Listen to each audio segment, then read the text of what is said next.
My question is to the Minister for the Environment. What is the estimated total cost for the clean-up after the grounding of the Rena?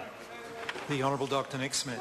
Mr Speaker, there's still significant uncertainty about the total costs and will remain so until the salvage and clean-up operation is complete.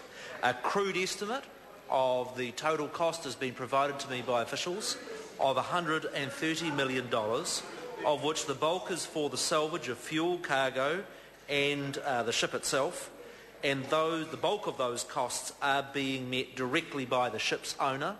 $28 million has been spent by the government agencies to date. It is our intention to fully recover those costs from the ship's owner and its insurers. Robertson. Question. Will the government be charging the ship's owners, Costamere Shipping Limited, under the Resource Management Act? The Honourable Dr Nick Smith. Mr Speaker, the question about prosecution of individuals under the Resource Management Act is very clearly not made under that statute by the Minister. It is one for the regulatory authorities.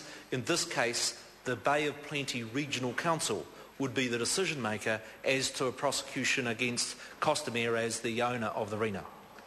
Robertson. Does the Minister believe that the Bay of Plenty Regional Council should take such a prosecution? Mr Speaker, just as it would be inappropriate for the Minister of Police to indicate whether a person should be prosecuted or not, the statute sets down very clearly that myself as the Minister for the Environment should not be encouraging or discouraging a proper independent decision by Environment Bay of Plenty as to whether they should or should not take a prosecution. Robertson. Speaker, in light of that answer, does he stand by his statement, quote, "The government is of a view we need to throw the full force of the law at those responsible, not only for the deaths of over 1,400 birds, but also pollution to tens of kilometres of beaches"? And if so, how does he reconcile that statement with his answer?